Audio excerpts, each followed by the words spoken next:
Today I'm going to teach you how to tie a bow like a pro. How many ways can you use a seasonal bow? Let's think about the places in your home where you could add a little pizzazz and holiday decor. You could add it on top of a mirror. You could add it on a staircase. What about the head chair at your table? You could decorate the back of it. Don't just think it's for a wreath. That's the traditional thing to think about. What about your pot out front? Or say you have a great big pumpkin that you can decorate the top of it with this. There are so many ways to use bows. It adds the season, the celebration, and a little bit of pizzazz to those everyday items in your home. Couple of things you need to know first. You need an awesome pair of scissors that are really sharp. When you're using wired ribbon, it really eats on your scissors, so we like to keep ours sharpened. The other thing is we like to use green floral wire. When you twist it over and over, it will not break. And I know a lot of people like to use a Chanel stem or a pipe cleaner, but when you twist that several times, it will break and then you don't have anything to hold your bow together.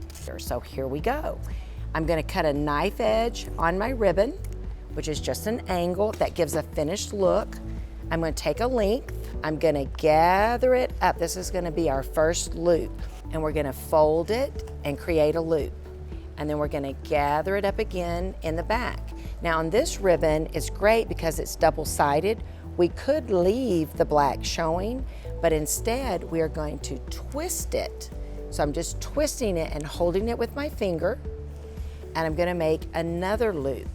And I don't have to match these exactly in size, but if you want to, you can just hold them up like this to see if it's similar.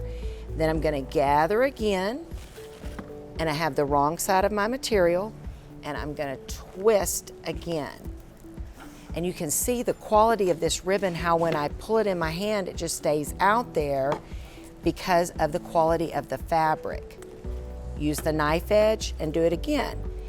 Now we're gonna add our next ribbon, and the great thing about 4-inch ribbon is it covers a lot of space. And I know this scares a lot of people, but it really takes less ribbon when you have a wider ribbon. And again, this has a gorgeous back on it.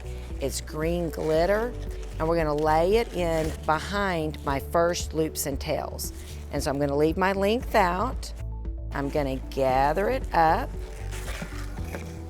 And this takes a little bit of practice to hold all of this ribbon at the same time. I'm making my loop just a little bit bigger than my first loop. Gonna gather it up again.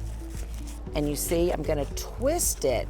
And the great thing about the twisting, it also adds some poof and gathering to the bow and to the ribbon. Laying it in, gathering it up, twisting so that the right side comes up, and then cutting it on a knife edge. Now, if you're having trouble holding multiple ribbons, you could go ahead and wire this together and then add it on to the next couple of layers that I'm going to do. But since I'm a pro at tying bows, I can hold the ribbon. Now we're gonna add this spooky purple and black stripe. I love glitter. I love the way it picks up the shimmer and shine. And we're laying in behind, gathering every time. We're gathering in the back first. Then we're gonna make our loop. I'm making it a little bit bigger, gathering it and twisting. And one thing to learn how to tie a bow is just to practice on a piece of ribbon, gathering it in your fingertips, twisting it, and then pulling out the tail and wiring it, and then taking it apart again and starting over.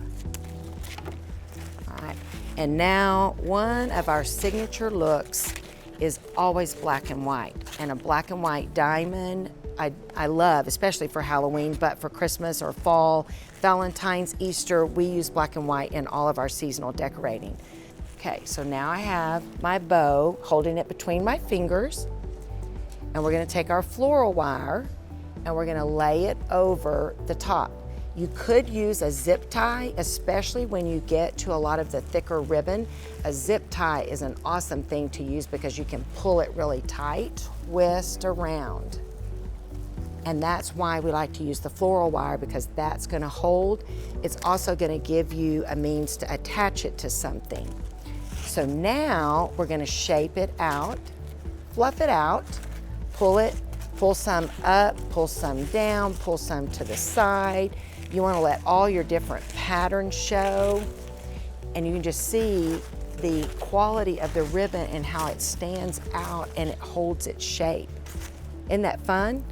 And the last thing we're gonna do is add this fabulous black cats. And I know that for some people may mean some bad luck, but for us and Halloween, it's just a fun addition to add. And pull it tight. And then this is the one that's gonna come out and curl. And I do kind of think it looks a little bit like a spider.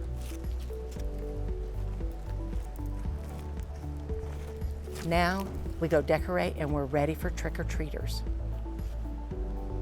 A question I often get asked when I'm back in the ribbon area tying bows is, how do you choose? What patterns do you pick? But if you look at the bow that we tied today, it's a mixture of colors and patterns. We have a cat, we have a plaid, we have a stripe, we have a diamond, we have a polka dot. And for me, this is just fun to mix all the patterns, the textures, the colors, the styles of the ribbon, but it really comes down to what your personal choices are. And if you have a hard time deciding, we have professional decision makers here that will help you do that. And we want to ask you enough questions and make sure that we match your style, your bow, to what you want to do in your home.